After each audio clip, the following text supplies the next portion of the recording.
2 days. Oh yeah. Oh, that was good. Oh yeah. The tail end of that one of yours. Now that was a nice tail right there. That was beautiful. Oh shit! Turn on my camera. I got too excited. Let's put it back. There we go. That's what I'm talking about. Oh no. Put a little too much head on that bad boy. I would not get the Fable achievement. Oh, this smells so good. Oh, that good? Oh boy. I am excite. I have the excite. You want to introduce yours first, or do you want me to lead things off? I think you're gonna have to lead this one off right now. Let me tell you, I was hankering for this beer, and it appropriately told me I should wet my whistle, that I should throw caution to the wind and take a ride on the hop side, savor the flavor of fresh citrus and forest pine along the way, and taste the freedom of the open road. This is Hopside IPA. Hopside IPA sounds delicious. You'll notice the motorcyclist is a anthropomorphic hop with another hop in a sidecar. Now that is hoptastic right here. This boy right here. Mine's not as good as yours. This is from Noli Brewhouse, Noli Brewhouse, Noli Brewhouse. I'm gonna assume it's Noli. From Spokane, Washington. It's brewed and canned by Noli. This is Noli, right? Noli. This is Noli. It's a juicy haze IPA, 9% Imperial Squatch. Oh, I this love is a Sasquatch that's Imperial. See that crown on him? I sure do. Crown on that boy. This is an Imperial. Naughty little lad.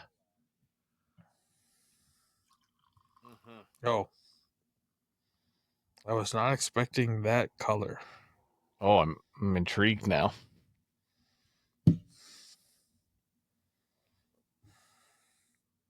What's going on there? Yeah, I am kind of shocked, to be honest. I don't know. I don't know if this is really good or like I should be worried right now. Yeah, I'm very curious. I kind of think it's the Sasquatch piss. Now, my question to you. Sorry, before you get into your thing, because I'm going to forget otherwise. In your time in the Pac Northwest, these past couple treks, have you encountered the Husky versus Cougar feud yet? No, I have not, but I've seen a fuck ton of Huskies over here. Okay, so University of Washington, their mascot's the Huskies, and that is in your area, Seattle. Like, you're going to have far more Husky fans. Okay, but your area is also known for most cities and towns have a Cougar bar or two, which is Washington State. So that's why your beer reminded me of that, because that's how east in Spokane. Interesting. So if you ever see like gray and red colors, Cougar bar. Husky? Cougar. No, Cougar okay, bar. that's good. God, okay. No. Purple Rain's Husky land. That's good to know. See, because so granted, I've been staying in the Cap Hill area, so it's just gay. Like, it's just gay everywhere. Like I've seen mannequins in lace with wieners around here. So as one does. Yeah. So it's more gay than sports bars. But like I went to this one bar food thing called the Bait Shop, and it was gay fishery themed. Fantastic. Had a really good burger. Now apparently the fish and chips are the best thing there. I didn't see it. I saw my friend got the fried fish salad thing. It had goldfish in it. So I don't know how much I believe. Goldfish crackers or like goldfish from a fair? Goldfish crackers sprinkled over their fish and chips on the salad. He was like, "What the fuck is this?" So he wasn't too kind of it. I was like, but I had a burger from there and it was fucking solid. So Bite Shop Burgers in Seattle, in Cap Hill, Seattle. Solid. Anyways, so I haven't really got more sports bar like kind of things. We'll find you some. We should, because there's one that I saw play some Mariner games when I was walking past it, so that's pretty cool. Mm-hmm. Luckily, too, when we talk about baseball, I'm like, yeah, no, Texans. They're like, when they find out I'm Texas, they're like, you an Astros fan? They're like, no, I hate the Astros, Texans. And they're like, all right, fine, you're acceptable. So apparently Seattle hates the fucking Astros, which they deserve to be hated. So I'm fine with that. That makes sense. Yeah. So we found common ground. Good. Mutual hatred of the Stros and their wild signals theft. Mm-hmm. We're never gonna forget Houston. We know what you did. Yeah, New England Patriots. Yeah, also you Patriots. Yeah. Go get your massage, you creepy old man. Mm-hmm. Yep. Yes. But yeah, just whole episode in southern twin banjos voice. I see you over there, Rudy. Mama, what are you making?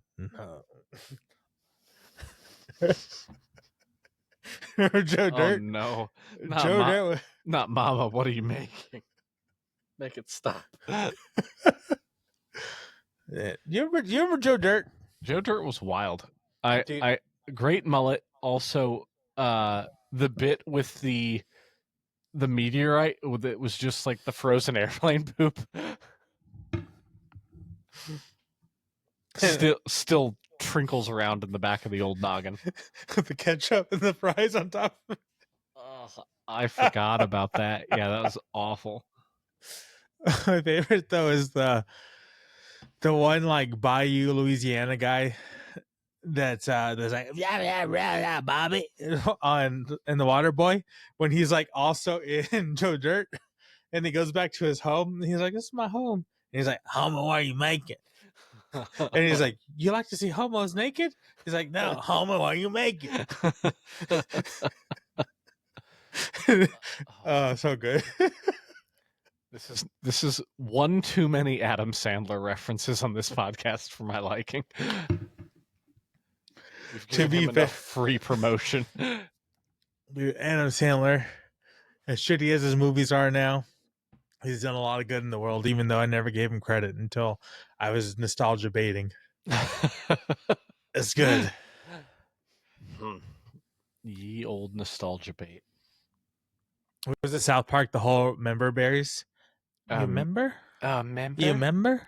You remember when do you remember?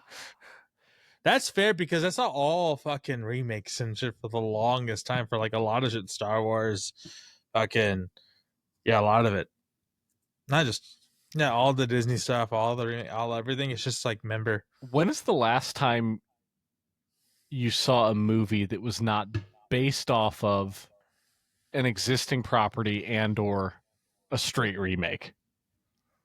Oh, that's good. It's tough. It's so here's one. I don't know if it's based on a prior property.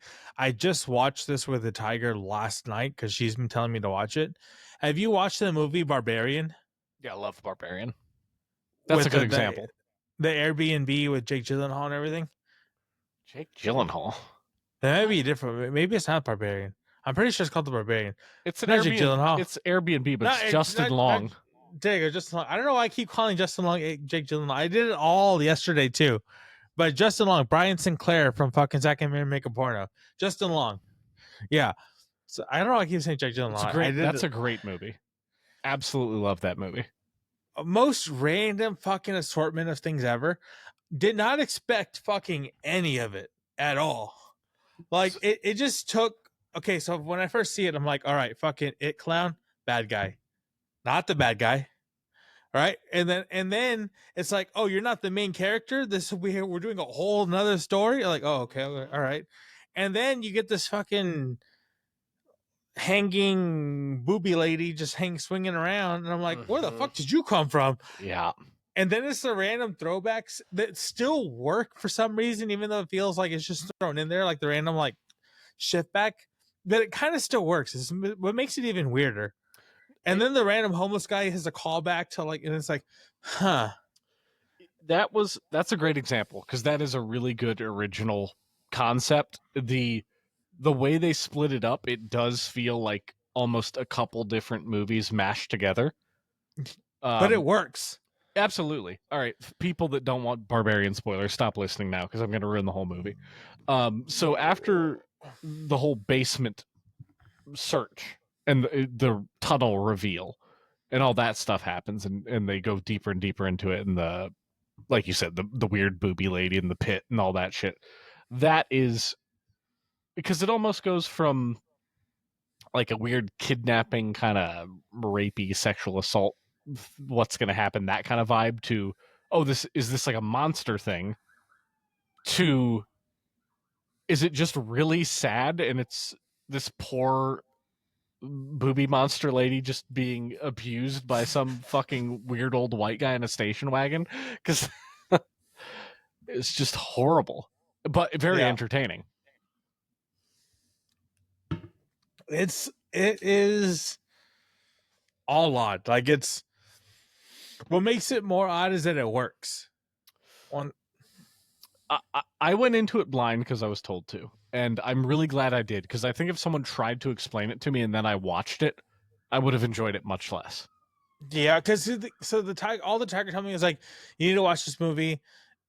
She did tell me bits and parts of it when she first watched it, and she was like how weird it was. But it kind of just was a movie that just stuck with her, like, for whatever reason. But she just always just said Airbnb movie. Do you remember the old Mac commercials? Do you remember the 25th of September? Do you remember that? Is it a cockatiel, the bird? The yes. And she like absolutely, dude, top tier animal right there. 100%. Sorry, it's a great song.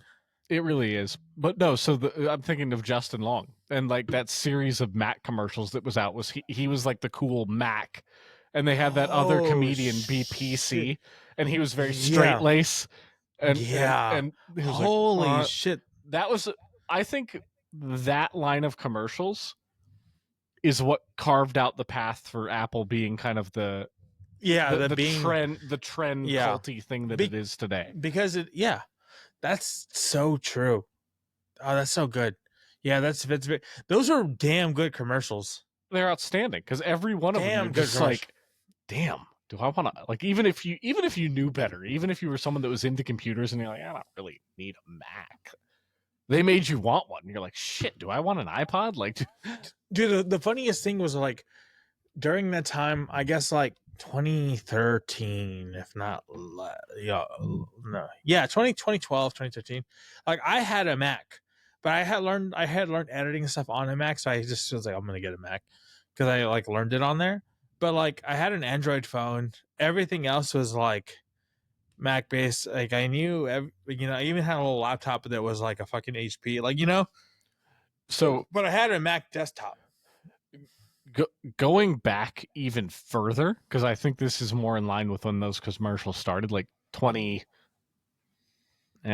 like 2005, 2006, because I was still in high school. Is that the time when they had the fucking desktops where there was like the see-through backs with the colors? Yeah, right? They had those. Yeah. They had those iMacs.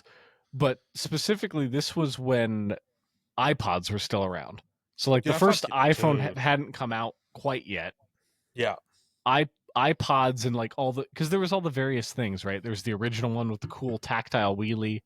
And so I was very counterculture for the sake of it then. Yeah. So even though a lot of my friends had the iPod, and I was just like, had a Zoom? You had a Zoom? I did not have a Zune. I did eventually get a Zune. That was my compromise. I had a Creative Zen Nomad most of high school. And it was fantastic because I remember that was like, we've talked about this before, like BearShare, Napster, like all those kind of. Oh, wait, hold on. You sound crazy right now. You sound like you're vibrating. You sound like you're vibrating. That's wild. Nothing ever happened. We've been here the whole time. It's all fine. Nothing ever happened. We're gaslighting you right now. No, we're not. We're telling you the truth. Who the are you gonna whole believe? Truth and nothing but the truth. Who are you gonna believe? Us or like that lying point fraction of a second? Mm-hmm. Yep. Nothing to see here, boys. So we were talking about anti-disestablishmentarianism and its effect on the European society in the 70s. So let's continue. And by that we mean how Flash Gordon was the coolest motherfucker alive. Okay, what were we actually talking about? iPods. Yes. circa high school age.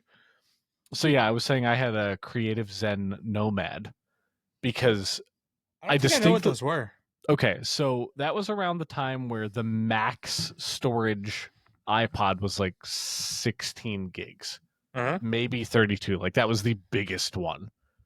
And the Creative Zen Nomad for a third of the price was 256 gigs. Oh, holy shit. Yeah. And so it was, again, it was nonsense because this was still in the days of pure music. Like it wasn't like you were watching videos or anything. So I just had every album in existence. Exactly. Yeah. So I had the same in mind. So like I had so for the longest time before I got my iPod, I had this MP3 player that was like it was a black and white shitty one. It was a cheaper one that you can get at fucking Walmart. But I fucking love that bitch. And what it was it was about this big, right? Mm-hmm. It was about this big. Mm-hmm. It was white and black, and the white was like this case, and you plug your headphones into it, and the black part you pull out, and it was like a USB, and you plug it straight into the computer, and it had X amount of gigs to it, and you would just load it up, and you plug it straight in. I miss headphone jacks, man. Dude, oh man, it was great. So like, I have an older laptop, and like, it still has a headphone jack, and it's dope as fuck. But, yeah, so I had that, and I had that for the longest time until I had like the iPod Classics, but the big one. I don't know if it was like 160 gigs or whatever it was, the thick ass boy. That's the iPod I had. Had it forever, and I'm like, I fucking loved it. I still love it, right? Recently, when I was flying to Washington, this trip, so the guy like sitting next to me had one, and he was listening to his music on that iPod Classic, and I was like, wild for one, bro, but like very high key jealous. Yeah, I love. If I saw one in the wild, I would be jealous. I was watching, and I almost wanted to start talking to him. I'm like, "You're pretty cool, there, man." Yeah, but I didn't want to because he was like just. Oh yeah, he's snoozing. I can't tell him nothing. You know what I mean? But like, I wanted to, because that's cool as fuck. That is very cool. You know another gadget that I miss dearly?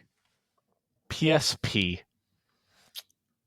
PSP was dope. Even the PS Vita. Oh, I love the Vita. The Vita, I still have my Vita. And I still regularly play Persona 4 Golden. I remember there was a Resident Evil on PSP that was pretty solid. Mm-hmm. Yeah. But the reason I brought it up is, can you picture the disc cartridge thingy? Yeah. Yeah.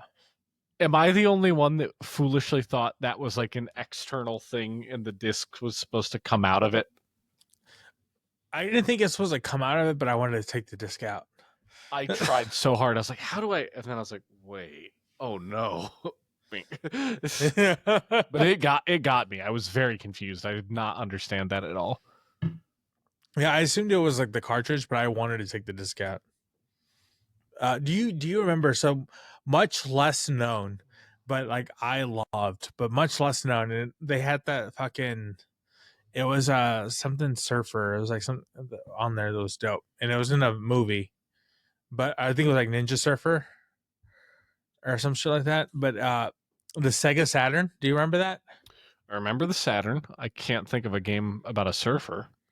The Sega Saturn is a big ass fucking handheld, and he had like 8 fucking AA batteries. Like, it's wild. Mm-hmm. Right? Yeah, the Saturn, and then the what's the other handheld they did? They did more than one handheld. Yeah, actually, no. The Saturn's a console. I think we're thinking of the same thing because the one I'm thinking of had a shit ton of batteries. Yeah, I had like 8 batteries. Oh, what is that called? It's Game Sega handheld. yeah. What is it? It's not the Game Saturn. Game Game Gear. Gear. Yeah. The Game Gear. Yeah. Yes, because that was like backlit well before like the Game Boy Advance SP came out. But like you said, it used an army of batteries to power that motherfucker, and it was a brick. It was huge, absolutely huge. Mm-hmm. Oh, the game was called Surf Ninjas. Sounds great. I never played it, but it sounds great. Fantastic game, super fucking awesome game. Were you surfers that used ninja powers, or were you ninjas that surfed? I don't really think even surfers was the thing. It was just like you were ninjas. It's like a ninja side scroller kind of thing. Like, to be honest, but it was called Surf Ninja. I mean, like, there probably was surfing in it. I probably just didn't get it far enough to where the surfing started. You know what I mean? I was young. Level 4, they just cowabunga, bro, gnarly. Yeah, so like I probably just sucked to like before I got to the parts. You know what I mean? But like, I was not a good Game Gear player when I was younger. So like, they probably did. But I know there was like a movie about surf ninjas. And like the guy in there, and there was like ninjas infiltrating and like with the family and stuff, and there was the kid in there playing the Surf Ninja game on the Game Gear, and like it was fantastic. Kind of like, yeah, it was a whole thing. And I remember seeing the movie, and then going to like my cousin's house who had one, and then they had Surf Ninjas. Like, holy shit, that's the game from the fucking movie, and it was the coolest shit I ever saw in my life. It's interesting because that whole era, Sega was like a solid generation ahead of everyone else. Because the Dreamcast was well ahead. Dude, the Dreamcast? Mind you, terrible controllers. Dreamcast controllers kind of sucked. They were gigantic, and they had weird triggers. And then you had I get you had the things. I don't know if it was a memory card or whatever, you put it in the controller or whatever it was. Never had them. But like, they were clunky controllers, so I get why people didn't like them. But I remember I played so my cousin had House of the Dead 2 on there. And then he had the guns controllers for the Dreamcast. So like, we played that shit for fucking ever. Right. So like, because this is like on the dying thing of arcades. We played House of the Dead all the time at arcades. So being able to play House of the Dead 2 with guns at home was like a huge thing. Played a fuck ton of that. Sonic had like the first 3D Sonic was there. It's like we had like the Chow thing. Like, great game. Played that a fuck ton. But the one game I fucking loved, and it's like this random game that like I've tried to bring up to people and like never played it. There was a game on Dreamcast called Air Force Delta. And as you go with games, you unlock more planes. And you're going, and it's a first person game. And each plane you ride has different abilities, or, they fly better, or this and that. But you're going through missions and you're like killing enemy fighters while you're going. It's all first person. Like, I fucking loved that game, Air Force Delta. So fucking good. It sounds fun. It is so fun. I'm trying to remember. There's a Gamecast. There's a Dreamcast game that I really liked. Was it Malibu's Most Wanted? It was not Malibu's Most Wanted. Where'd you learn that from? Grand Theft Auto. Where's that from? It's like, it's like, well, the PS2 or whatever. He's like, you got a Gamecast? Yeah, I got a Gamecast. You mean a GameCube or a Dreamcast? Because there's two. Man, I got a Gamecast. Speaking of Malibu's Most Wanted, I encountered a lad in the wild at work the other day that was dressed exactly like him. Ain't no fucking way. Like, periwinkle vest, really loud, like, leopard print shirt, weird to the side hat for no reason. And this was a white man. Like, it's exactly what you're picturing. I don't think they were these, but I don't know if you've seen the Trump, like, gold sneakers. Oh, yeah. These shoes were reminiscent of that. They had that aura. I have a friend that bought those because it was funny. And Is it funny though? It kind of honestly, it's pretty funny. I'm not gonna lie. All right. All right. Okay, I found it. It's called Bomber Hee Hee. I never heard of that in my life. I think it was a Japan exclusive because I remember my childhood best friend at the time. She would always just download the games, like one of those people that was ahead of their time and could download all the software onto, what do you call it? Were they CDRs or DVDRs? Whatever they were on at that point, but would just download games. So I had this game. It's in Japanese, and the premise of it is you had a building and you just set demolition points. So, like you'd aim for like pivot points of the structure, and you just try and knock out as much of the building as you can with a set number of bombs. And then the thing I vividly remember about it is, I'm going to have to take off the headphones for this. If you succeeded in like totally annihilating the building, the cute little anime girl that was like assessing your building demolition would go,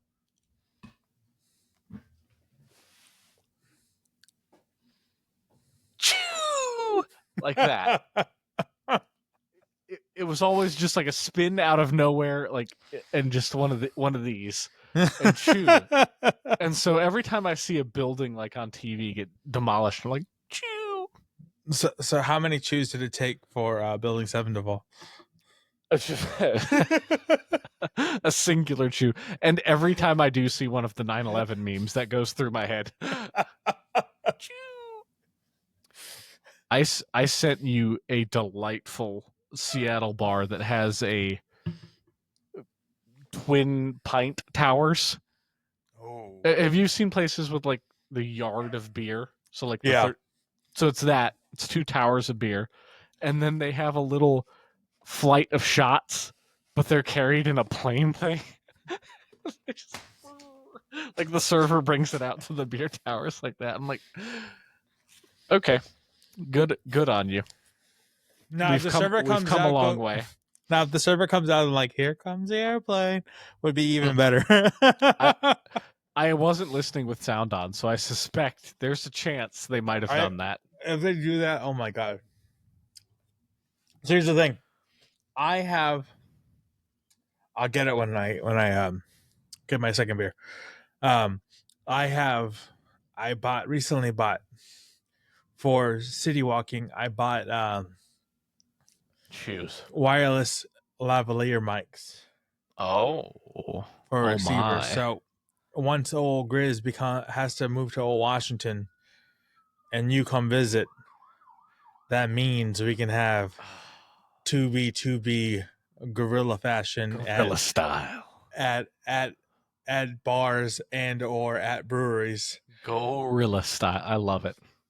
And so we'll be able to record an episode while we're there and getting our beers. Be honest with me. Am I the only one that was foolish enough as a youth to think that guerrilla warfare was like Harambe guerrillas? As opposed to like GUE? Probably. The only reason why is by the time I learned about it, like during the American Revolution, I was obsessed with Metal Gear Solid. So when they talked about warfare, I was like, what are we talking about? And so I was like, guerrilla warfare. So I was studying it. I was like, gee, what does that mean? They coming from the trees like monkeys? And I was like, no, they ain't following regular formation plans. And I'm like, oh, the rebels. So that was the only reason why I didn't fall. But I'm sure that happened for a lot of people. But I was just obsessed with Metal Gear Solid. Metal Gear got me young. Well done, Metal Gear. So, for the longest time, my ringtone was for my text was that Snake going alert thing. Oh, even better. When Snake dies, that was always my thing. Very good. But I remember being in 5th grade, and like I remember seeing like 9/11 happen, like from the TV in the corner kind of thing, right? And so for history class, we had to write what we thought about it. what we're worried about, And they're like, oh, it's the Terrys. The Terrys are coming. And I was worried about that, right? Fifth grade. I'm fucking knee deep in Metal Gear Solid lore. So I'm like, I'm worried about the terrorists getting some nukes and they're gonna shoot them at us, right? and I remember writing the essay and having in there, and my teacher like circling nukes and putting a question mark, like, what is this? And I'm like, you know what a fucking nuke is? Really? You can only fucking can turn our whole country into glass. What are you talking about? You're a teacher? You don't know. I remember being so pissed off that I got marked off for a nuke. So my memory from that first day after, in Spanish class, our teacher was like, I think it would be better use of our time to kind of go around the room, and if anyone feels like they need to say anything, get it out, and we'll just kind of have a round table discussion today. Mind you, I was in 7th grade, so we weren't that old. Like, this is not the age that should have a round table discussion on the only terrorist attack on American soil in modern times. Yeah. So, but we did. And so we're going around the room, and a lot of people are like, I don't know, I'm scared, I'm just nervous. And as you know, I grew up near DC, so quite a few of us had parents that worked at the Pentagon. And so we were like, I'm just glad my dad's okay, or my mom's okay, or whatever. And then we've made it full circle, and we get to the cool guy in class. Everyone has that guy in class. This was the cool guy. So everyone's like, all right, what's he going to say? And he just gets real serious, and he has this sweet little buzz cut with this much hair, like pointed up with the gel tips. Dude, I fucking hated that. I hated it. Oh my god, I hated. But it was the cool guy cut, so he had it. And he had his like silver chain, like thick silver chain necklace. It was probably like $15 worth of steel. But anyway, and he goes, let's go to war. And he hits his desk, and like people are like, he got a slow clap. I'm like, what just happened? Is this the man that's going to send us to war? A bunch of little McCains in there, fucking. Yes, there was Warhawks, just a ton of Warhawks. Bunch of little McCains and Jeb Bush in the background there. Hold on, no, the woo wasn't Jeb Bush, was it? It was Jeb Bush, wasn't it? No, that was Jeb Bush. That was Howard Dean.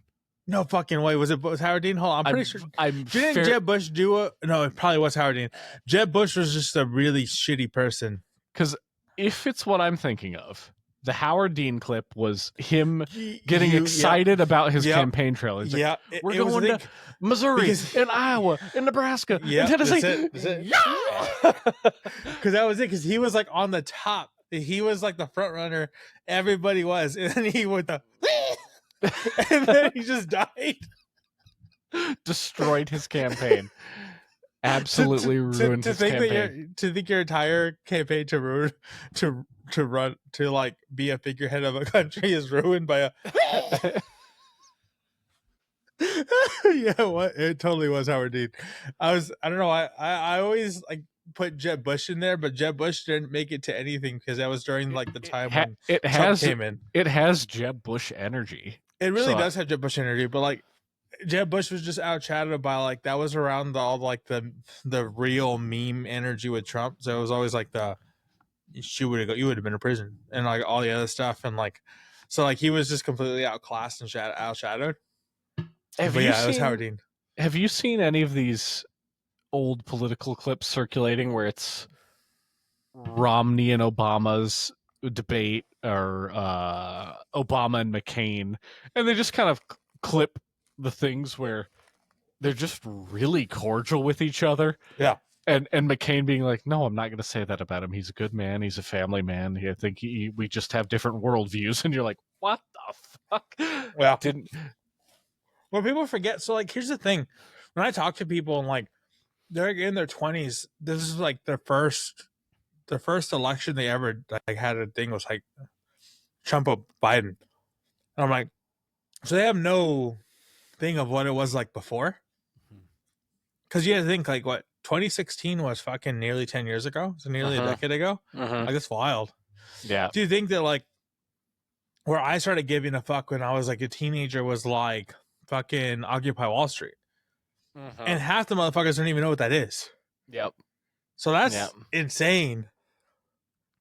So the first election I remember being like, I was very aware of Gore Bush, but I was paying attention and like relatively involved with Clinton Dole. Like, I remember Clinton Dole. Like, I was a kid, but I remember because my parents were so into it. So I do remember a lot of those things. And when I read stuff about it, I'm like, okay, I kind of have like I can place it in a point in time. The one I remember the most, I was still a young kid, was Bush Gore, because I remember my dad for being the criminal he was. My dad's pretty Republican. Very interesting. But yeah. So he did the general innings, but he still liked Al Gore. I remember that being a thing, because I remember during those times during school, like elementary school, like we would have like presidential votes where we would vote for Al Gore or the presidential candidates, and we're like fucking a bunch of dumbass fifth graders still voting for, you know what I mean? And so like, I remember picking Al Gore because my dad liked Al Gore. Do you want to guess who I voted for when we did that in my class? Al Gore. It's the beginning of the internet. Fucking any other stabs? Fucking Jill Stein. Ralph Nader. Fucking Nader. And I was dead serious too. I couldn't remember fucking Nader's name, so I was like, Jill Stein's the other one. This is the other candidate. We had to do they still do summer book reports, like for the Cub? So like during summer break there's no book reports or anything? Yeah, we never had that. So we had a book report, and there's maybe a list of, I don't know, like 17 books, and you had to pick one and do a report on it. So the one I did was Unsafe at Any Speed by Ralph Nader. And sure enough, it got me. I was easily politicized. I was like, oh, he cares. He cares about the Corvair and the weird, dangerous fin on the back of it. And now we have a Nader light, which is great, like the rear light for braking. That's because of Ralph Nader. And I was like, what a nice man. He gave us lights on our cars. You've gotten my vote. That's all it takes. Yeah, let's say for most people to vote for people, it takes less than that. And I know. All right. I want my second one. Do you want to fetch yours, or do you want to fetch me to fetch mine? I'll go get mine. Ready, set, go. Okay.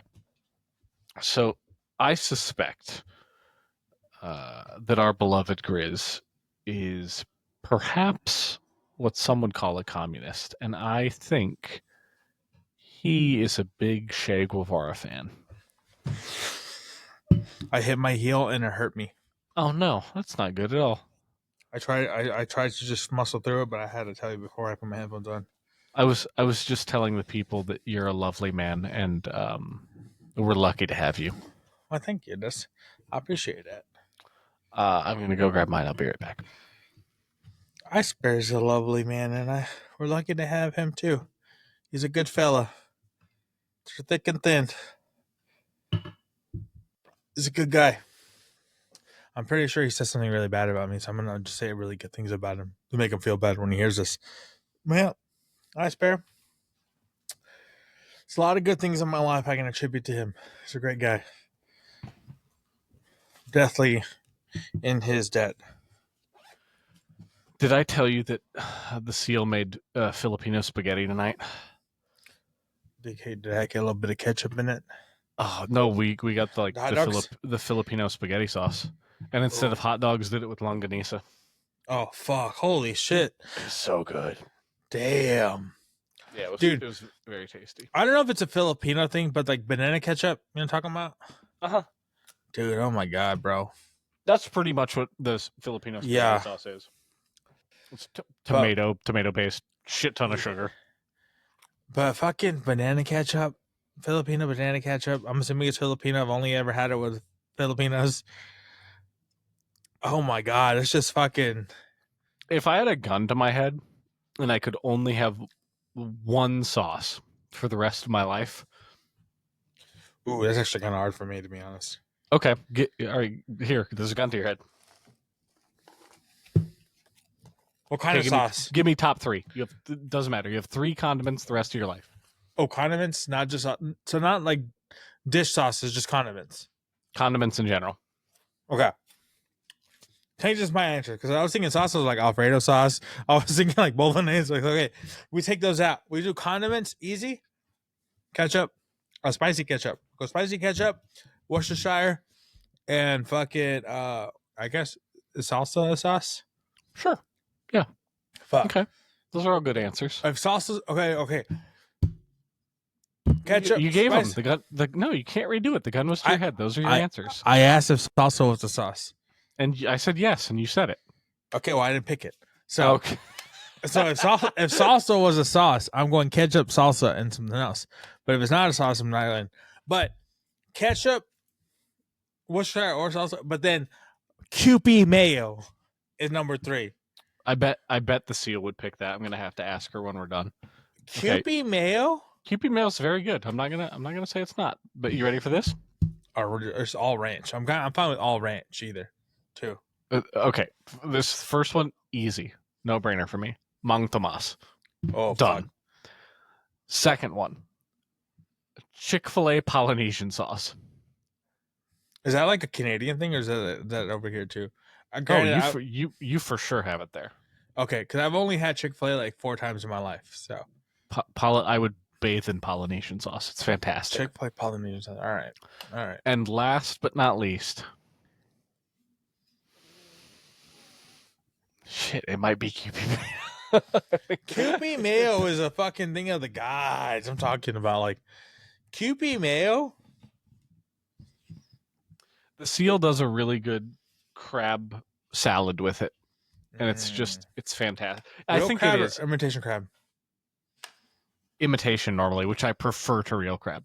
Really? Okay, that's interesting. For a crab salad, yes, because it's stringy and it's more. Yeah. If I'm doing a crab cake, give me a real crab. Yeah, I fuck with imitation crab because it's basically just pollock, and pollock's great. It's a great fish. It's fantastic. Yeah, it's a great fish. So like you get pollock to taste a little more like crab because and then even at that, like you can get like the imitation crab sticks at like Whole Foods for like $5, and it's a good pack. Yeah, it's imitation crab's a good like macro budget. It's a great food. Like one of the things, like when like TikTok people and they do these shitty ass fucking recipes and stuff. The one thing that I'm like is pretty dope is like those fucking sushi bakes where they just do like fucking rice, imitation crab, Kewpie, sriracha, and like seaweed, like nori basically, and they just oven roast it. That looks fucking dope as shit. Like it looks delicious. Yeah. It really does. Every now and again, there's a meal on TikTok that I'm like, that looks fantastic, and we need to try it. Like that's fucking winners right there. All right, give me your second one. Second one, it's easy. It's also no lie or noli. I don't know. I'm assuming it's no lie. This is juicy squash.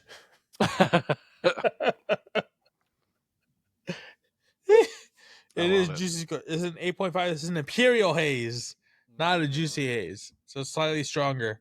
So you had a 9 and an 8.5? I had a 9 and a 9.5. 9 and a 9.5. You're a powerful little lad. Hopside was a weak little bitch beer. It was a 5.5. Now my second one. This is the one I meant to do last time, and I was extremely excited for, but I held off on it. Ooh. So this is the same brewery that did the original S tier beer. Oh, damn. So I have very high hopes for this. This is... I have no information on this because the only thing in English is the title. Interesting. It looks almost the same. It does. It's a little bit brighter, but not by much. Yeah, I don't know if they're much difference, actually. Well, that's a juicy squash and an imperial squash. And also, juicy squash was a fucking C. Maybe even a C minus, to be honest. I think Hopside IPA was C plus. Yeah. It was good. Is better than it was bad. Still on the good side. And now I have very high hopes for this. This is our strong boy of the day. This clocks in at, hold on, where's my ABV? This clocks in at 12%. God damn. This is Golden Carolus Christmas. Christmas. So we're a little early for the holiday, but hey, summer solstice. Isn't there that's we're still in June. There's a Christmas in July. I'm gonna drink it out of the bottle, but I just wanted to get a color of it. Let So me we'll see, wait. I ruined the pour. It's deeply embarrassing. How dare you call me on that? I was actually just super excited about seeing the color. Oh, what are we thinking? Oh, fuck. No, it might be great. It's very effervescent. Okay. Like it's not a taste thing. It's a mouthfeel thing. Like it's instantly like super bubbly. Okay. And it. You know what? You know what this has that I hate? It's got that what do you call it? The licoricey anise. Anise or fennel. Same shit. Anise, fennel. Same shit. It's got that smell and it's strong.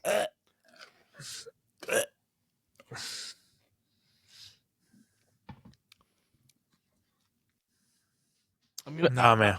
No, I think what's throwing me off is I had just had a mouthful of the elote Pringles. Oh, damn. Okay. I think once that gets out of my mouth, this might actually be great. There's the color.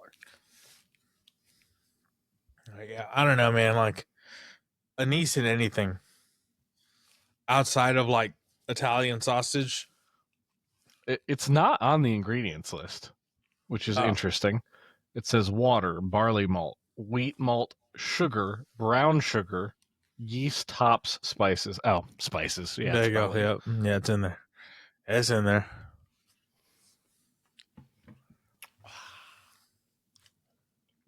So you guys watched Barbarian. Yeah, last night. We watched The Accountant. Have you ever seen The Accountant? That sounds super familiar, actually. It's our boy Ben Affleck, and he is, and this is not me using this in a derogatory fashion. This is just the nature of the movie. He is a grown-up autist whose father thought, you know how you deal with autism? Teach your kid to fight a billion different fighting styles as you grow up in army bases all around the world. And your brother is the dude that plays the Punisher. So which one? Like the John Travolta Punisher or like Warzone?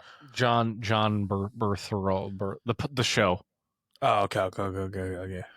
Who's I love that guy. I think he's a fantastic actor. He's a good actor, but I do think the best Punisher, Thomas Jane one. We've talked about this. We both like that one. Yeah, but I do like him just as the face of the Punisher the most. Like if we're just talking about just aesthetics, like not even like how they did. Like when I think of like John Travolta movie Punisher, I do like him as a Punisher the most. Yeah, Thomas Jane looks like the comic book Punisher. Yeah, he has that big, fat, square jawed like. Yeah, I would say probably the Warzone. I don't know if it's like the Punisher Warzone, that movie that came out after that one. Uh-huh. He looks a lot like the comic book Punisher, probably even more, to be honest. But like when it comes to like just like real life, like not a character, like you know what I mean, guy. Mm-hmm. I think our boy is the best Punisher there is, as far as like looks. The other thing I wonder is if you gave either of those other two, or even Dolph Lundgren from the 80s. Oh yeah. If you gave them the script that John had. I don't know. I think maybe the show guy, he could probably do it just as good. I think the guy from the show, and I always butcher his name. I think it's Berthanol. I don't know. Anyway, people know who I'm talking about. I think he's a phenomenal actor. I think he's the best actor, but I think the dude that was in the movie that we both like, the original Punisher feature-length film with Thomas Jane, he's a great actor. He could easily do the show. Yeah, Like he fits that character quite well. I would probably like the show. I would instantly watch the show if he was part of it, because like definitely my favorite Punisher by far. It was my favorite comic book movie precisely because of him. Side characters are great. Everything was great. The movie was great. But like, yeah, he was fucking perfect for that movie. There's a few things over the years casting wise where I'm like, that's exactly how I wanted that character to look when it came time for live action. Who's hit it like that for you? Who's like spot on casting wise? Uh-huh. Let's think. Oscar Isaac as Moon Knight is perfect. Absolutely loved that show. I think he was exactly how I pictured him. Henry Cavill, I think, is a perfect Superman. Yeah, I think Henry Cavill's probably the best. Like, I can't imagine any modern day actor being a Superman. I'm not a fan of Superman in general. So DC, I'm like, very property. excited for the new movie. I'm extremely excited. I've never been super big on Superman, even like in the comic book stuff for like the Justice League things. Like, he's never been my dude. I've always been a Batman kid. But like, when I think of Superman now, like Henry Cavill matches like what I imagine Superman being. You know what I mean? So Yeah. I can definitely agree to that. We were just talking about this the other night. Here's my fan casting for when James Gunn does a new Batman, because the Robert Pattinson one, I love it. It's great. I think it's absolutely fantastic, but it's not going to be part of the official DC universe. Yeah. So they are going to have a different Batman in The Brave and the Bold. And I sincerely hope that they get the dude from 1923. I can never think of his name. It's the Yellowstone spinoff. Let me look up his name. Yeah, look it up real quick. Actors. Brendan Sklenar. What else has this guy been in? Brendan Sklenar. It Ends With Us, Drop, The Housemaid, Emily the Criminal, Yellowstone, blah blah blah. He's in a bunch of random stuff. But anyway, in the 1923 thing, the thing I really like about him is it's the perfect energy for Batman. And when I say that, I mean he's very masculine, but not in a way that's unrealistic or overbearing. Like there's, because that show is obviously set in 1923. So like if a dude needs to be punched in the face, he's not going to try and talk it out first. He's just popping him in the face and breaking his nose. Yeah. If there's a woman being harassed, he helps them immediately. Like it's a good, I don't know. So when you say masculine but not like, what would be a bad example of like a masculine in the overbearing way? Oh, okay. Oh, Conor McGregor. What the fuck out of here? There you go. There you go. There's that. That. So it could be that, even though he's like same energy, but like not the same energy, but the same amount of like probably even more, a little more. No, I'm cool with Khabib. All right. Khabib's not throwing women in the bathroom stalls that I know of.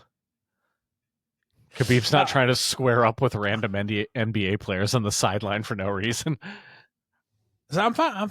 I'm more fine with the squaring up with random people than the other one, but like as one should be. I guess I don't equate that to masculinity. You know what I mean? So those things don't pop in my head necessarily when I think about like masculinity, but I do. But I get what you mean. But it's more of like the, I don't know what you would call it, because like Conor McGregor's not necessarily one that's like, there's no fake vibrato, because he is like, whether you like him or not, like one of the baddest motherfuckers around as far as like when it comes to fighting. He's just cocky and like, it's like Floyd Mayweather. Like you can fucking hate him all you want, but he's still one of the greatest. And you know, I'm trying to think of what the what the particular mindset is that I like in a character. I think it is the restraint to not use force when unnecessary, but willing to use it immediately when it is. That's fair. Because So, that's the other thing that characters in movies now and shows will do that kind of drives me nuts, where they kind of pull off the gas a little too much. Like they give people a little too much free reign, a little too long a leash. So here's the thing. I may be off on this, but one of the things that has annoyed me recently, I completely agree with that. But it feels like male characters are like that, and it feels like the female characters are trying too hard to be tough. So then they like are overly aggressive for things that don't necessarily mean to. So like you think of like what was it Marvel, the Miss Marvel or Captain Marvel? Okay, blonde Yeah. lady. Yeah. Yeah. So it was like obviously when they say, hey, you should smile, it's like obviously a thing to be annoying. Like they put that in there to be annoying. But then like she beats the fuck out of him, steals his shit and steals his bike and everything. I'm like, okay, well that's kind of like an over when you think about it. Like you just beat a man up with you have superpowers, you beat a man up, stole his shit, and they can commit a Grand Theft Auto because he told you to smile. I get that that's supposed to be like a sticking point, but like, yeah, that seems excessive. I need to rewatch that because I remember enjoying that movie a great deal.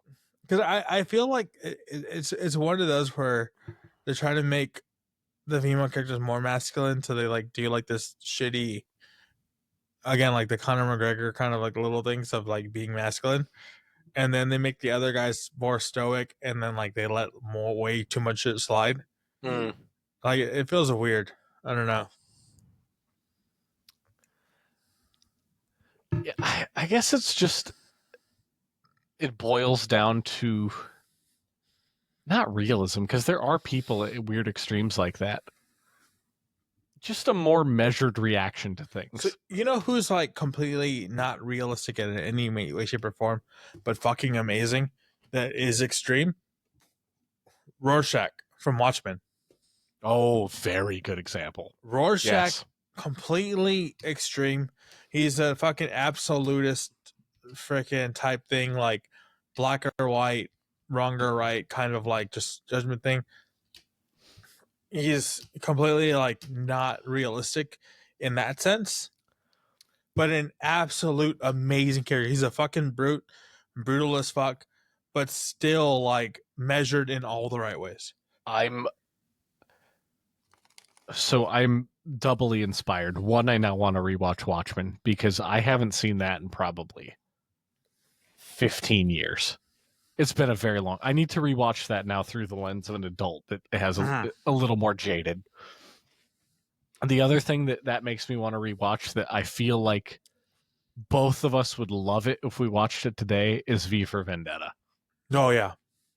I liked it back then, but I bet I would really like it now. I agree. Just even just the whole V monologue, vivacious. Hugo so Weaving's monologue, so good in that. Vivacious vitriol, like you said, it's so good, and Natalie Portman's great in that too. I forget that. I always forget it's Natalie Portman.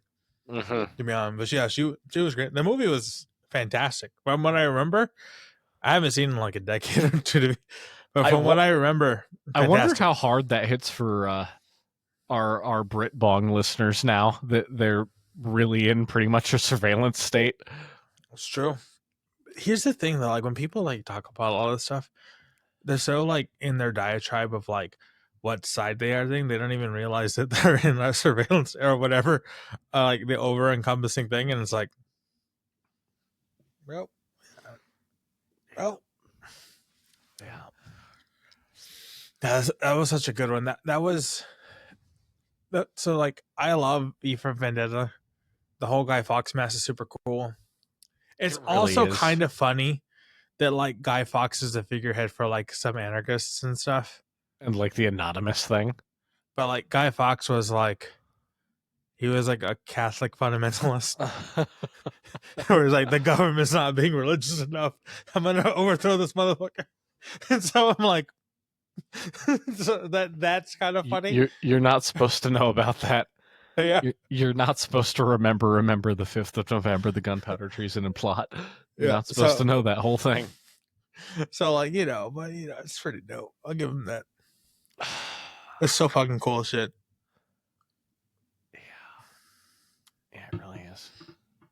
I also like how Anonymous is like this.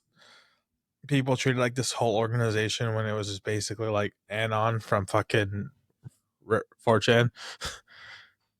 It was. Speaking of, have you seen what they're doing in the Iran-Israel conflict? No, wait, did 4chan like come It's back. It's fully back. Fuck yeah. Yeah, it's back again. So they have been pinpointing Israel's Iron Dome defense points so that Iran can like knock out the defenses. Oh shit. Yeah, so that sounds very 4chan, to be honest. I don't know if you saw yesterday, prior to the U.S. getting involved today. Yeah. Iran had started using cluster bombs for the first time. So there's one video leaked where they blow up in the sky and then they kind of like spiderweb like 20 bombs out of that bomb.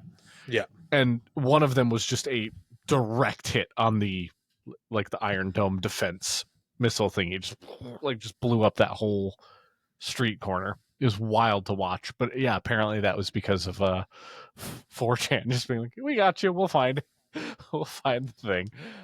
But the thing is, like, 4chan's 4chan's like, I think I would put them at chaotic neutral. Yeah, because like I remember back with like during the poll era, like back in like poll, when they got an ISIS training camp bombed by the EU, or by Eastern European country, because it was like they were like, what is this place? And they found the coordinates based on like the videos and like the structures and stuff, and like they posted it, and like one of them just like happened to have a family member in it, so they sent him the coordinates, and then they went, found it, and they fucking bombed him. And it was like, and it was like anime avatars saying like, "I'm telling you, Mama, we took down the Terrys." You know what I mean? Like, like, and it's like, it's so wild. Like, it's just bored people doing crazy shit. You know? How many tendies do you think that kid got? I hope at least 8.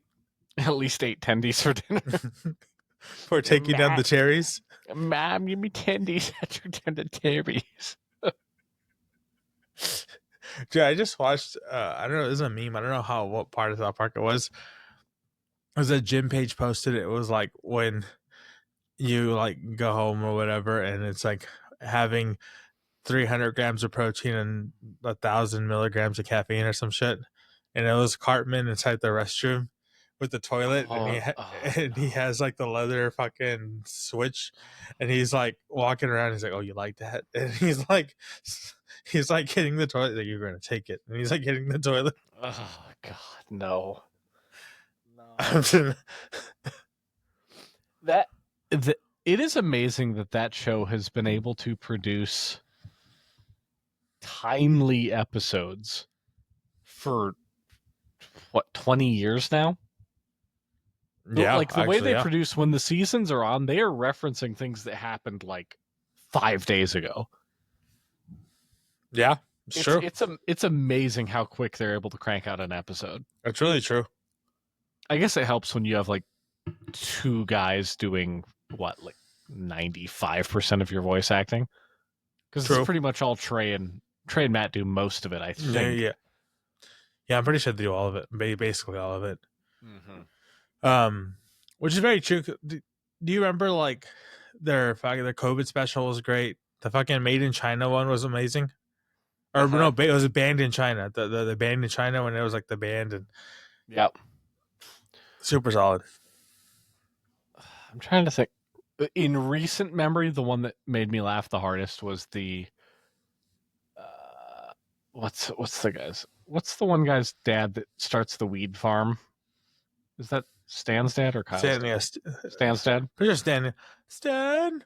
Yeah, and he wants one of the Japanese toilets, and he goes down. They have like the private lounge room for the Japanese section. Like, oh yes, this, and the bidet gets him, and he's like, oh, I need it. I don't care, I'll pay cash. It's so good, and it's 1000% amazing. Bidets, what an invention! It's good stuff. It looks like I've been trying to talk the seal into wanting one, and she just doesn't. It doesn't tickle her fancy at all. So Tiger's not a fan of them either. They're great. So Tiger's like, it just blows the front bits to the back bits, and it's not, or the back bits to the front bits, and it's just like, nah. And I'm like, I mean, I guess I kind of understand.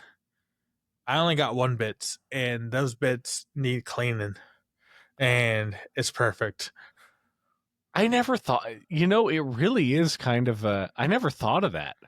Yeah. It is kind of a gender sensitive thing, isn't it? I mean, the fact that the seal thinks the same, or like has an, I'm trying to think like there's more merit. I get the Tiger's thing to it, but the Tiger's very specific in what she. But that's a reasonable complaint. I never thought of it that way. Same. I never thought of it too until she said it. Because obviously we're just getting our little taints blasted, and there's nothing wrong with that. Yeah, it's just awesome. This is awesome stuff, you know. It's warm water and gentle music, and then it air dries you. It's fantastic. Yeah. So what more can you want? I feel like a fucking king. I will tell you, there's nothing more powerful feeling than walking through a Don Quixote, being a foot taller than everyone else, having loaded up on cheap street food, and then blowing up the 5th floor bathroom, and then having it soothe your naked bottom before you walk out and reassert your dominance.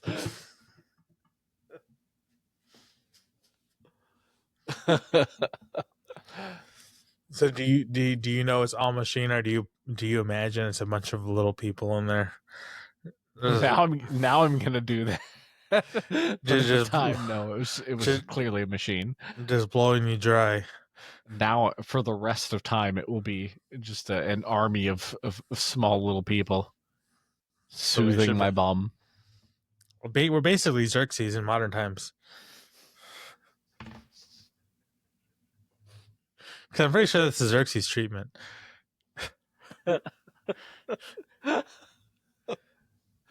Oh no! And then you're walking out and you accidentally get a paper cut, and you're like, Did you ever watch the sequel? Okay, I never watched it. I bought it because at the time, I don't remember. I don't remember. No, I wish it was an excuse for like that. At the time, Blu-ray had not yet won the war with HD DVD. So I had an Xbox 360, and I got the HD DVD attachment drive. So I owned 300 on HD DVD and a Blu-ray. Ooh. That's how much I like 300. Because I don't know, at the time I just liked it. I liked it was bloody and splattery. Have you ever watched it recently? It's not good. It's not a good movie. I remember when it first came out, that shit was like, have you seen this movie? Yeah. This movie. It did not. I remember watching it recently, and I was like, what the fuck is this? Yeah, it's not good. It's very indulgent. It's a lot of kind of cringy. Snyder's a weird guy. Yeah. He's a weird guy. It doesn't hold up at all. But at the time, I liked it a lot. So yes, I fucking loved it. I loved it. When the sequel came out, I bought it immediately, and I distinctly remember falling asleep. So it's quite bad from the chance I gave it, and then it put me to sleep. It's not worth. It's not good. It's worse than the original. I will still say, like, I still enjoyed 300. It just doesn't stand out. It's like how stupid Flash Gordon looks to us. 300 is there. There are scenes from it that would still get me kind of hyped, but overall, it's not a good movie. It's straight up Gerard Butler. Like so, like the Gerard Butler focus, like where he's hyping people up. Great. Yeah. Well, when it's not Gerard Butler like doing the shit, it's like. You know what's interesting? The movies that have the lowest budgets tend to hold up the best. Because when I'm thinking of a movie that hits exactly the same as it did the first time I saw it, or better, it's shit like My Cousin Vinny, Groundhog Day, I swear to God, Home Alone. It's things like that, that kind of like early '90s minimal budget, all practical effects. Like I swear to God, nothing has hurt me more when the tiger like just didn't give a fuck about My Cousin Vinny. That bothered me so much. The Utes. And like it the Utes, man, it bothered me so much. So I was like, I don't want to show her anything anymore. Like, My Cousin Vinny is the perfect film. It's, you know what a lot of movies get wrong now? They're too fucking long. Like they're too self-indulgent. They add like 5 or 6 scenes that don't need to be in there. Yep. An hour and a half is a good time for most movies. They don't need to be 3 hours. And everything about My Cousin Vinny, there's no wasted time in it. All the jokes fucking hit. They never overstay their welcome. Like, and it just moves on and it moves on and like it's. And the thing is, like, they set up the jokes and do the jokes and don't even like establish that they're jokes. It's just part of the movie. Yeah. Like the whole thing when he comes in, when he like misses the suit and everything, and he comes in that fucking thing, and the judge is like, "Are you?" And he's like, "What do you want me to do?" And then it just continues, and it's like it's just still funny from that scene to the next scene, and you're still laughing about that part, but like it's going on to the next thing, so like you're still laughing about the prior scene, and the next one starts. Like it's so good. Yeah. Perfect fucking movie. The other thing about that type of film was it had a relaxing energy. It felt like you were. It was true escapism. That's where I'll put it. Because it wasn't. You're not going to think about this and be like, "Oh, I changed my life." It was just purely. It's a distraction, and it knew it. It was unapologetically just here's 90 minutes of you're going to chuckle. You're gonna have a good time, and that's it. That's the that's the end of it. You know what? Completely opposite end of the spectrum, but you know what movie still stands the test of time that I love, that the tiger liked too, and I didn't expect her to like, what she liked, and then now I can make references, and then she's like gets them. Tombstone. Interesting. You know, a lot of westerns, they really do. Yeah. But Val Kilmer as Doc Holliday, like the fact that he didn't win a Grammy for that shit is fucking criminal. A Grammy? He just does everything, all the things. I don't know what the fuck they're called. What's the movie Grammys? An Oscar. There you go. I knew the same shit. They look the same. I knew you were gonna correct me, so I figured I'd just say it, and it would have come out naturally. But yeah, so like, yeah. I knew they were different, but I knew you were gonna know what I meant when I said it. So like, the fact that he didn't win a movie Grammy is fucking. What's the straight people, Tony? Okay. Go ahead. I have one of those that's gonna be fucking hilarious, but I will say it after we end the episode. But yeah, Doc Holliday, Val Kilmer as Doc Holliday was like the perfect character, like the acting and everything, fucking phenomenal. And again, I watched it a million times when I was a little kid. I watched it when I was a teenager. I watched it now. I watched it with the tiger like a year ago, and it holds up just as well as it does before. Absolutely phenomenal movie. Because the thing is, like, I know Tiger's not going to type for westerns. I do like a lot of westerns, but it's one of those movies, especially for back then, that it's a western, but the pacing is so much more of a modern movie at the time that like. It's still enticing for people that don't give a fuck about the time period. You know what I mean? Yeah. It's a perfect movie. Give me your top 3 westerns all time. Go. Oh fuck. That's good.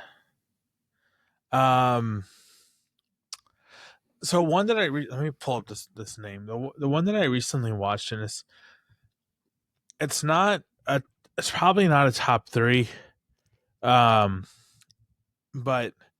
I really, really, really enjoyed it, and I can't believe I skipped it, and it kind of bothers me that I did. What the fuck's the name? Let me see if I can Google it real quick and see if it pops up. Who's in it? Let me try and guess. It's a newer Western, say last 15 years or so. It's basically 310 to Yuma. No. That's a good movie too. No, it's about Billy the Kid, but it's like a alternate reality where like he lives. Oh, I don't think I know this one. It's actually it's a really good fucking movie. Let's see if I can find it. God damn it. While you're looking, let me rapid fire some. Yeah. Bronze medal, Unforgiven. Unforgiven, I would say. That's definitely up there. One that's I wouldn't put it as a Western per se, but it falls in the like, it falls in that vein that I can. If anybody says it sucks, I will agree with it. Great, everything, but like one that I've always liked, that the Punisher kind of paid homage to was El Mariachi. Oh, that's a great movie. All right, so like, would you? It's definitely not a Western, but like, you know what I mean. Like, I would put it in that kind of vein. I would put one. What's that one Clint Eastwood movie where it's like Fistful of Dollars, Man with No Name, A Few Dollars More. Yeah, there you go. For a few dollars more. That would be my number 2. Right. A few dollars more is up there. Yeah, for sure. I would put that one. The whole A Man with No Name trilogy is fantastic. Yeah. I would probably put if I can't pick Tombstone, I would probably put Unforgiven as because I get a lot of the Clint Eastwood ones, like I tie them all together. Is it Unforgiven where he goes into the very end and he just fucking just decimates the fucking building of all the people? Unforgiven's the one where like the start of it is they're in the brothel and the lady gets essayed and yeah, that's the whole catalyst for the whole thing. It's Morgan Freeman and Clint Eastwood. Yeah. But the movie where he just goes into the building and just like slowly just fucking kills everybody. Yeah. Right? It's Unforgiven, right? Yeah. So I would say Unforgiven is probably like, it's top 3 for sure. Mm-hmm.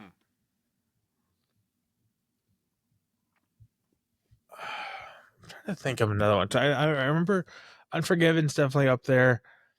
A few dollars more. So I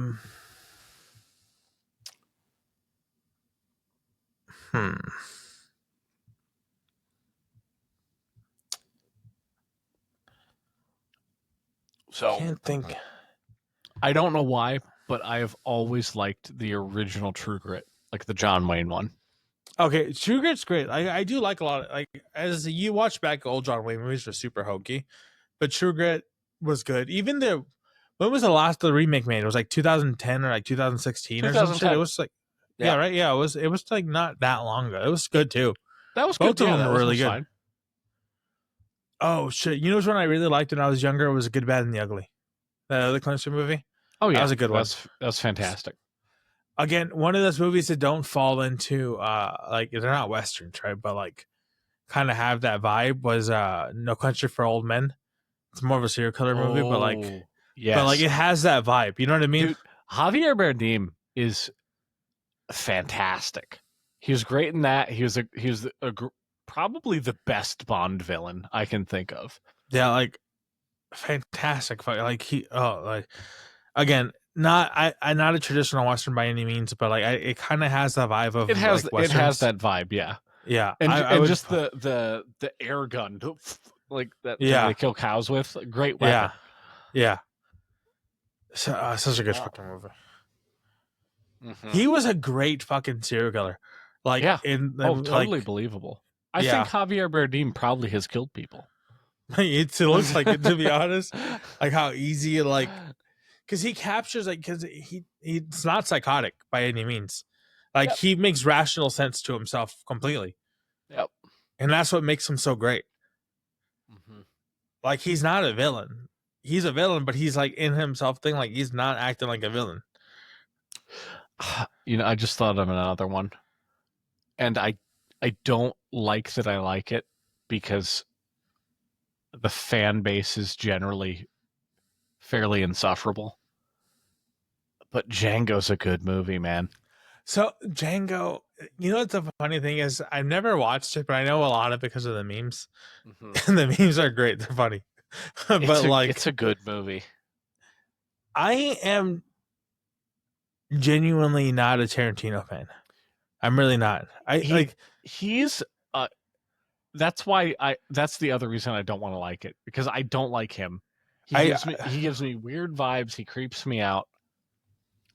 And I feel like he's probably right up there on the Epstein list. Like, he gives me that kind of energy. Yeah, I don't like Quentin Tarantino, but I also don't like the pretentiousness of all of like Tarantino stuff. But even at that, when you think of Tarantino, like, I just think of, what's that one movie with the girl with the gun leg, and then like all the other stuff, like, you know what I mean? Like, yeah, when I think of Tarantino, I think of that, and that's like the one that's like half him and half Rodriguez, right? Yeah, and it's like three movies, like 3 short films, whatever, right? Yeah, yeah. So like, when I think Tarantino, I think that, you know, and like I think that kind of energy. I'm genuinely not Tarantino. Like, granted, yes, Pulp Fiction's an amazing movie, all whatever, but like, outside of like Pulp Fiction, I don't know another Tarantino movie that I absolutely love. Reservoir Dogs is mid. Jackie Brown is okay. I would say Kill Bill 1 and 2 are mid. I'm not a huge fan of Kill Bill. Like, take out Go-Go, nah, Kill Bill sucks. Like, take out Go-Go, it's whatever.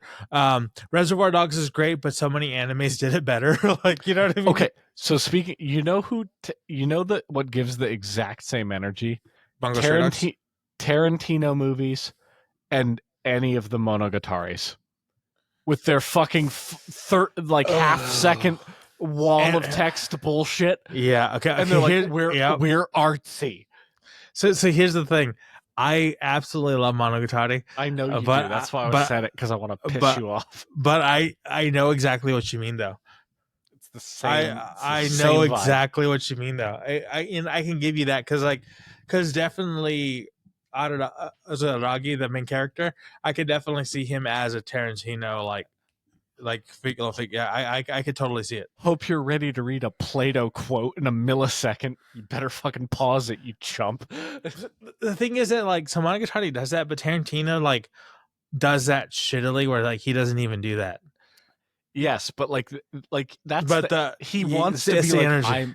I'm smarter. You don't understand this. Like, that's like the Tarantino thing. He's a better he's like a shock value action drama M. Night Shyamalan. Yes, absolutely, 100% yes. Yeah.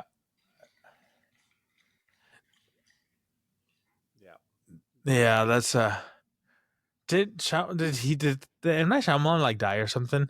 Because it wasn't like, I remember watching all the Split trilogy, the Shatter and the Broken, whatever the fuck things, with with the tiger. Wild turn that was. Like, all great. Like, I liked every single one of them. Dog shit. What are you talking about? No, so the third one wasn't good. No, it wasn't okay. It was terrible. So here's the thing. So here's where I would put it. So when, in comparison to the first two, yeah, it was dog shit. I'll give you that. But if the third one actually set the plot line like it said, and it was going to open this whole like thing of other things, and then I was like, okay, fine, cool. Like, I'll take it as the baseline to do like all this weird shit. Like, I'm totally down. But the fact that it never did that, I'm like, fuck this movie.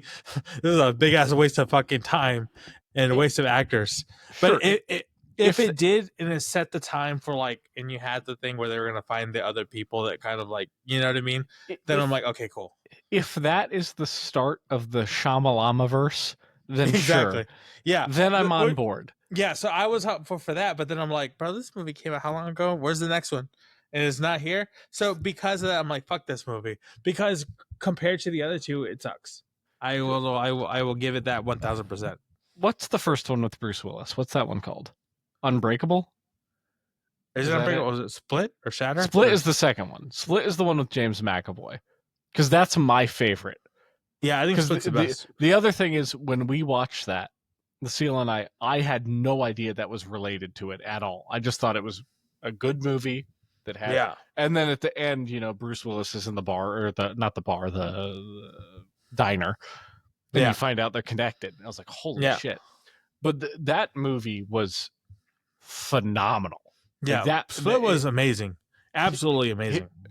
Like, McAvoy is off the charts great. That whole like all his characters are very believable. It was a fun, like, I was kind of guessing most of the way, which rarely happens for me.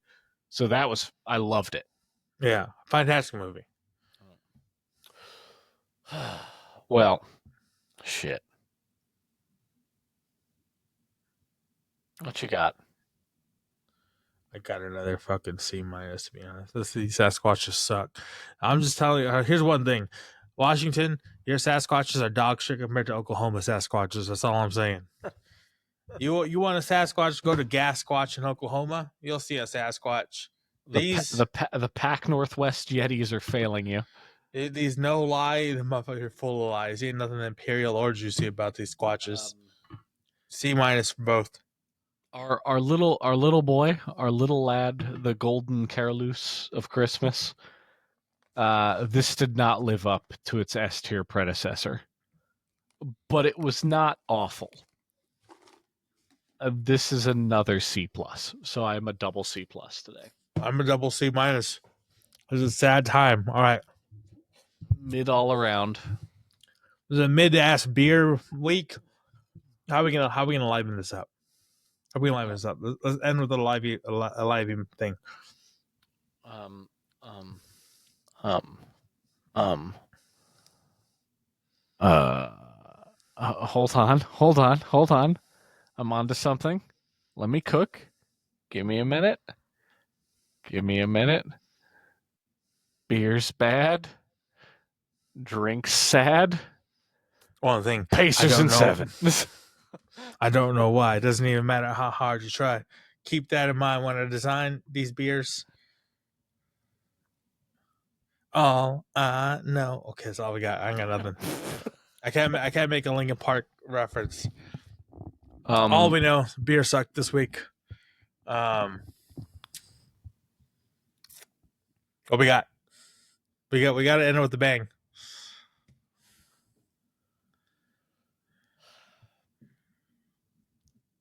Oh no, they hit the second tower. Howdy do, buckaroos. You just watched an episode of Two Bears with me, Old Icicle, and my best bud, Grizzlebizzle. If you watched this on YouTube or Rumble, you know what you could do? You could subscribe, you could like, you could comment. All of the above would be fantastic.